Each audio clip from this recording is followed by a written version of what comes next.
Seringkali kegagalan itu bukan karena tidak hadirnya kesempatan, tapi karena kurangnya persiapan. Kali ini kita akan membahas tokoh yang sangat inspiratif di Indonesia, tokoh yang dikenal dengan paket paling komplit. Beliau adalah seorang pengusaha sukses, seorang yang beribadah sangat taat, seorang atlet juga, terus sekarang menjadi seorang politisi yang sukses, yaitu Dr. Sandiaga Salahuddin Uno.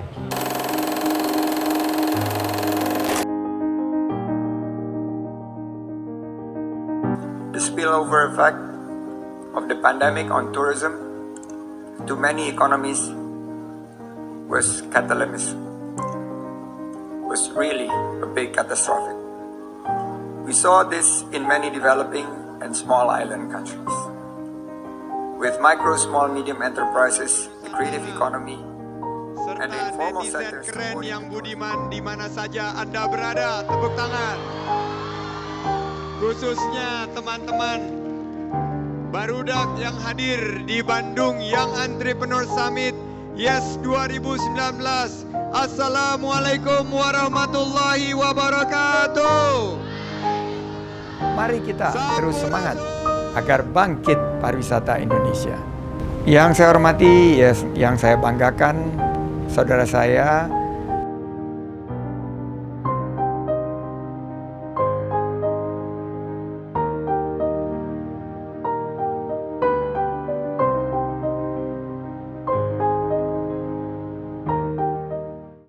Kali ini kita akan sharing tentang seorang tokoh yang sangat inspiratif, yang sekarang kehadirannya begitu sangat dirasakan oleh seluruh masyarakat Indonesia dari berbagai elemen, baik dari anak muda, dewasa, ataupun orang yang sudah tua, emak-emak sekalipun itu merasakan kehadiran seorang tokoh inspiratif ini, yaitu Sandiaga Salahuddin Uno. Sandiaga Salahuddin Uno yang lahir pada saat itu di Rumbai, Pekanbaru, Riau, tepatnya pada 28 Juni 1969, adalah anak dari seorang Rasip Halik Uno yang pada saat itu sedang bekerja di Caltech, dan ibu yang dikenal dengan pakar daripada etika ya atau personality, yaitu Rasmini Uno. Sandiaga Uno menghabiskan masa kecilnya di tanah kelahirannya ya, di Riau, yang akhirnya dia pindah ke Jakarta setelah ayahnya tidak kerja ya, atau pindah kerja. Akhirnya dia pindah di Jakarta. Dia menghabiskan waktu pendidikan awalnya di Jakarta, yaitu di SD, SMP, dan SMA juga di Jakarta. Sandiaga Uno dalam pendidikannya dia pernah kuliah di Wichita State University dan George Washington University, yang baru beberapa tahun terakhir, kalau tidak salah 2020, beliau mendapatkan gelar doktornya. Kita akan ulas Sandiaga Uno dari berbagai perspektif, dari berbagai fase dia. Pendidikan yang bagus daripada Sandiaga Uno memicu ya, atau mendorong kesuksesannya di bidang karir, yaitu tepatnya setelah lulus dari Wichita State University, dia bekerja di Bank Suma yang sudah sangat dikenal di sana sebagai bank yang dimiliki oleh William Suryajaya, atau seorang yang lebih dikenal sebagai founder daripada Astra International begitu ya, yang hingga saat ini perusahaannya luar biasa. Nah, hanya saja di Bank Suma ini Sandiaga Uno tidak bekerja lama, sekitar 1 tahun begitu, karena Bank Suma harus dilikuidasi atau karena terdampak ya. Kalau kita baca bukunya Sandiaga Uno yang berjudul Kerja Tuntas, Kerja Ikhlas, maka kita akan tahu fenomena perbankan pada tahun 1980-an, 90-an. Akhirnya setelah tidak lagi dengan Bank Suma, Sandiaga Uno melanjutkan pendidikannya di George Washington University. Meskipun tidak lanjut di Bank Suma, tapi hubungan Sandiaga Uno dengan Bapak William Suryajaya yang sering kali disebut oleh beliau sebagai mentor terbaiknya ya, salah satu mentor yang paling menginspirasi Sandiaga Uno baik dalam pekerjaan ataupun mindset dan personality. Hingga saat ini diketahui oleh publik bahwa Sandiaga Uno sedang menjalankan beberapa usaha dengan anak dari mendiang William Suryajaya, yaitu Edwin Suryajaya. Setelah tidak bekerja di Bank Suma, akhirnya Sandiaga Uno melanjutkan perkuliahannya, yaitu untuk mendapatkan gelar MBA-nya di George Washington University ya, dengan cum laude kalau tidak salah di sana, yaitu dengan nilai 4,0. Itu adalah nilai yang sangat sempurna untuk seorang lulusan MBA begitu teman-teman. Sehingga tidak tanggung-tanggung, Sandiaga Uno memang dikenal sebagai seorang yang sangat berprestasi di bidang pendidikan begitu teman-teman. Setelah mendapatkan gelar MBA-nya, Sandiaga Uno bekerja di Sea Power Investment Limited ya di Singapura. Di Sea Power Investment Limited di Singapura ini Sandiaga Uno bekerja kira-kira hanya 1 tahun, yang akhirnya dia pindah ke perusahaan dari Kanada ya, perusahaan minyak dan gas di Kanada, yaitu NTI Resources. Setelah keluar dari NTI Resources di Kanada, perusahaan minyak dan gas ini, Sandiaga Uno akhirnya harus gulung tikar karena perusahaan ini nampaknya sudah terkena daripada dampak krisis pada saat itu.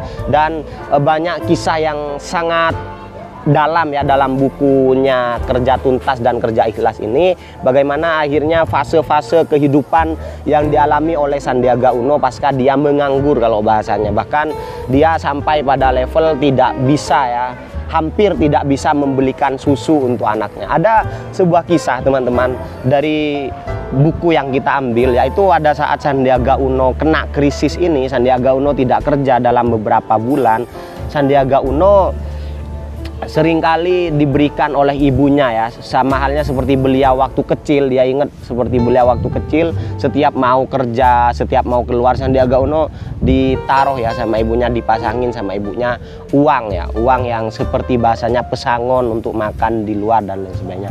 Dan ada kisah yang sangat cukup menyentuh teman-teman. Pada saat itu Sandiaga Uno karena malu untuk minta uang kepada keluarga dan malu untuk mengatakan kepada istri kalau dia tidak punya uang, akhirnya dia bertemu dengan teman sejawatnya yang sering kali disebutkan dalam buku itu adalah teman yang memberikan pengaruh yang sangat besar kepada Sandiaga Uno, yaitu Rosan Ruslani. Dia ingin bertemu Rosan Ruslani, kebetulan pada saat itu dia sedang ada kegiatan begitu, dan dia langsung bilang ke Rosan Ruslani untuk minjem uang gitu, untuk kira-kira untuk beli susu anaknya. Dan Rosan pada saat itu di lift mengeluarkan uang sekitar 50.000 dan bilang itu adalah uang terakhir yang dia miliki begitu. Jadi begitu mirisnya kisah yang dialami Sandiaga Uno. Meskipun kita sudah tahu Sandiaga Uno adalah sosok yang sangat sukses seperti saat ini, ternyata Sandiaga Uno juga tidak bisa menghindar daripada kondisi-kondisi yang cukup sulit begitu. Bahkan Sandiaga Uno pernah mengatakan pada saat krisis itu bahwa dirinya hampir saja melakukan apapun, melakukan pekerjaan apapun, misalkan seperti cuci piring dan lain sebagainya. Saya tidak tahu ini adalah sebuah kiasan atau metafor seperti apa, tapi intinya di sana Sandiaga Uno mengatakan ya betapa beliau memang pernah mengalami hal-hal yang sulit itu. Namun beliau seperti yang kita tahu saat ini mampu melewati itu dengan sangat baik dan beliau menjadi sangat sukses seperti saat ini. Bertemu dengan Rosan Ruslani, pertemanannya dengan Rosan Ruslani ini tidak menjadi sia-sia karena pada saat itu beliau berdua karena sama-sama punya keahlian ya, terutama di bidang keuangan, maka Sandiaga Uno dan Rosan Ruslani bekerja sama untuk membangun perusahaan mini perusahaannya, yaitu Recapital, yaitu tentang konsultan keuangan dan investasi begitu. Di sana sekali lagi di buku Kerja Tuntas Kerja Ikhlas, Rosan Ruslani dan Sandiaga Uno itu baru mendapat dari banyak usahanya yang dari nol lagi ya, baru dia mendapatkan gong, mendapatkan pelanggan yang membuat dia menjadi lebih optimis lagi, yaitu Pak Dahlan Iskan teman-teman. Teman-teman silakan baca buku Kerja Tuntas Kerja Ikhlas yang ditulis oleh Sandiaga Uno. Dan pada tahun 1999 Sandiaga Uno bergabung di PT Saratoga yang hingga saat ini diketahui masih berlangsung ya, dan menjadi salah satu perusahaan investasi terbesar di Indonesia, yaitu Saratoga Investama. Yang paling menarik dari beliau menurut kita adalah hobi beliau ya. Di tengah-tengah kesibukan beliau sebagai seorang organisatoris, di tengah kesibukan beliau sebagai seorang pakar keuangan dan investasi, terus juga pendidikannya yang sangat mentereng, nilai-nilainya yang sangat bagus, Sandiaga Uno ternyata punya hobi yang sangat menarik, yaitu olahraga, teman-teman. Hampir banyak sekali bidang olahraga yang ditekuni oleh beliau ya. Salah satunya adalah olahraga lari.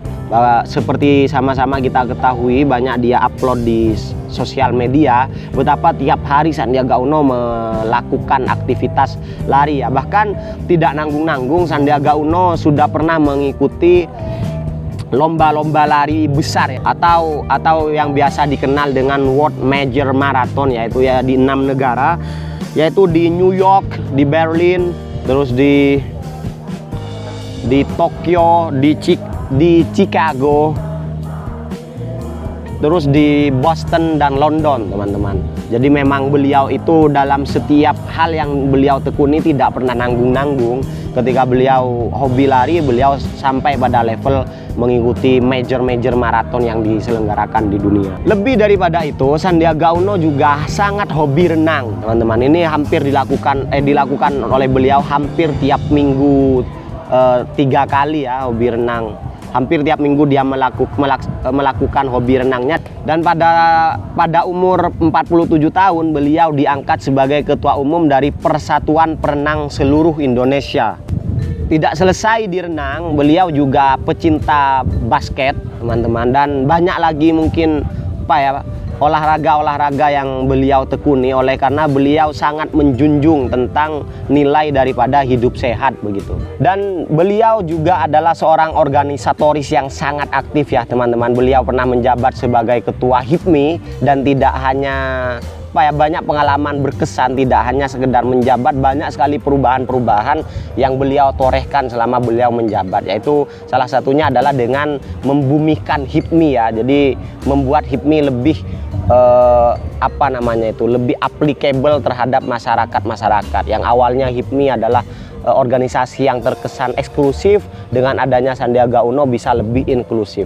Hal ini bisa teman-teman baca di buku yang dikeluarkan oleh HIPMI ya, tentang rilis dari buku HIPMI yang ke-30 tahun, ulang tahun HIPMI yang ke-30 tahun, di mana HIPMI menulis kontribusi-kontribusi para ketua umum HIPMI yang pernah punya kontribusi besar di HIPMI, yaitu salah satunya Sandiaga Uno. Hingga saat ini beliau banyak sekali aktif di organisasi dan mendirikan banyak organisasi, salah satunya adalah Rumah 123, Gecraft, dan masih banyak lainnya. Beliau memang orang yang sangat aktif sekali dan sangat mencintai organisasi-organisasi yang menurut beliau sangat membantu dalam kemajuan negeri, atau mulai dari SDM ataupun SDA. Setelah sukses dalam berbagai bidang organisasi, perusahaan, pendidikan yang levelnya sudah sangat-sangat standar, Sandiaga Uno adalah seorang yang sangat lengkap ya, teman-teman, dengan paket lengkap, yaitu orang yang sukses dalam berbagai hal yang dia tekuni. Dan pada sekitar tahun 2016-2017 beliau memutuskan untuk aktif di politik sebagai jalur beliau berkontribusi pada bangsa dan negara begitu kan. Pada tahun 2017 yang seperti sama-sama kita tahu, beliau akhirnya dicalonkan menjadi wakil gubernur DKI Jakarta, yang akhirnya membuat kita banyak tahu tentang aktivitas beliau, tentang personality beliau, dan juga track record beliau. Banyak sekali orang yang baru mengenal Sandiaga Uno dari pencalonan ini. Sandiaga Uno menang pada saat itu, dan dalam beberapa bulan Sandiaga Uno dicalonkan sebagai wakil presiden begitu. Begitu cepat sekali lompatan yang dilakukan oleh Sandiaga Uno di bidang politik. Meskipun tidak menang di wakil presiden, tapi orang sangat-sangat inspiratif ya, terinspirasi daripada cara beliau berpolitik. Hal yang sama sekali baru, teman-teman. Sandiaga Uno sering sekali bilang dalam perpolitikan bahwa negara Indonesia sudah sangat-sangat baik kepada beliau. Negara Indonesia sudah memberikan banyak sekali impact yang positif, memberikan banyak sekali value pada beliau. Akhirnya beliau memutuskan untuk bisa membalas jasa daripada negara ini untuk bisa membuat negara Indonesia ini lebih baik. Sehingga karir beliau di bidang politik itu benar-benar dimaknai oleh Sandiaga Uno sebagai kontribusi begitu. Yang menjadi menarik adalah bagaimana beliau menceritakan prosesnya di politik. Beliau banyak sekali menggunakan uang pribadinya, beliau tidak mengandalkan uang support dari luar begitu. Dan bagaimana akhirnya yang sangat-sangat mendalam adalah keputusan beliau untuk bergabung di kementerian, meskipun rezim yang saat ini adalah rezim yang dulu menjadi rival waktu di pemilu. Beliau dengan sangat besar hati, bahkan kalau teman-teman bisa lihat ya, record pada tahun 2019 waktu kekalahan Sandiaga Uno sempat sampai sakit parah, teman-teman. Sempat sampai sakit parah, itu banyak sekali di media. Tapi akhirnya beliau bilang untuk tidak dulu terlalu aktif di politik. Tapi akhirnya setelah perenungan yang dilakukan oleh beliau, akhirnya beliau mau berbesar hati dan membantu pemerintahan Pak Jokowi ini untuk menjadi lebih baik dengan menjadi Kementerian Pariwisata dan Ekonomi Kreatif, yaitu Kemenparekraf. Dan bercerita tentang penghargaan Sandiaga Uno yang dihasilkan oleh disiplin ini, maka kita teringat daripada salah satu penyampaian beliau, betapa beliau ini dalam hidupnya mendukung ya, sangat aktif dalam punya prinsip 3 hal, teman-teman. Pertama adalah olahraga, oleh karena menurut beliau hanya dengan olahragalah kita bisa benar-benar menjalani keseharian kita, aktivitas kita itu dengan lebih prima, lebih optimal.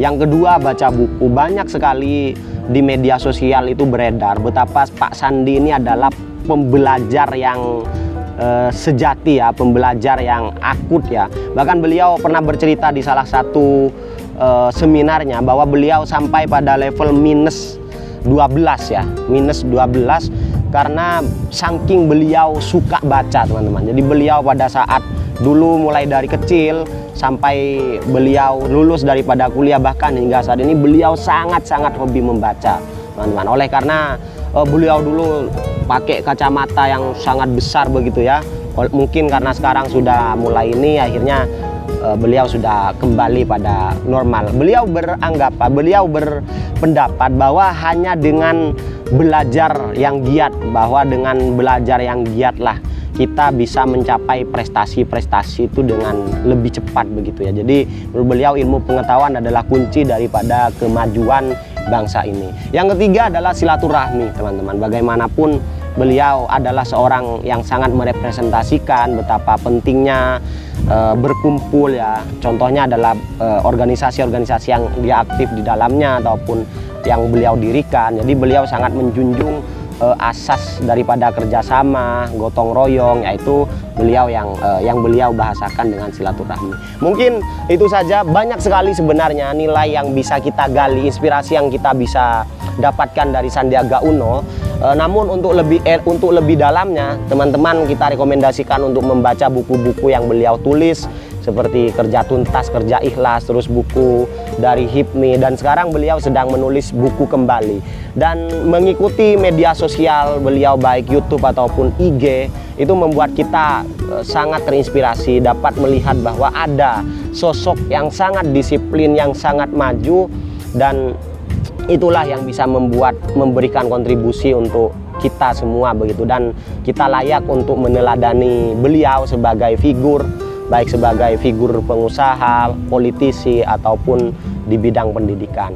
Dan Sandiaga Uno adalah seorang yang punya mental yang sangat sehat, teman-teman. Terlebih dalam hal itu sangat terlihat dalam support beliau ya. Beliau tidak segan-segan untuk mendukung siapa saja, misalkan pekerja UKM ataupun pelajar ataupun orang yang ingin membuat usaha. Beliau sangat mensupport itu, baik dengan dana, dengan pendidikan, bahkan dengan bantuan-bantuan lainnya begitu ya. Kita tidak asing misalkan di sosial medianya beliau ada seorang ibu-ibu yang minta produknya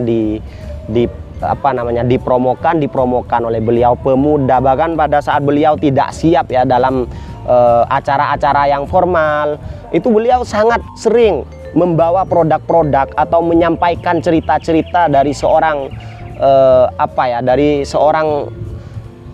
dari seorang yang acak sekali, yang punya niat, yang punya upaya untuk sukses, beliau selalu mensupport itu. Dan ini semoga bisa kita tiru bersama. Baru-baru ini kita sama-sama tahu bahwa Sandiaga Uno kedatangan ya waktu Nas Daily atau salah satu influencer YouTuber yang sangat sukses ya. Beliau hadir ke Indonesia dan Sandiaga Uno tidak menyia-nyiakan kondisi ini. Beliau mengundang banyak-banyak influencer yang sudah aktif di Indonesia untuk sama-sama mengikuti semacam kelas dengan Nas Daily yang akhirnya dia hadir di Indonesia. Intinya Sandiaga Uno adalah tokoh yang sangat inspiratif, yang sangat suportif, tokoh yang sangat disiplin, dan tokoh yang sangat layak untuk dihargai dan diteladani bagi para pemuda untuk kemajuan Indonesia di masa depan. Oke, mungkin itu saja ulasan dari kami tentang tokoh inspiratif nasional, yaitu Sandiaga Salahuddin Uno. Thank you.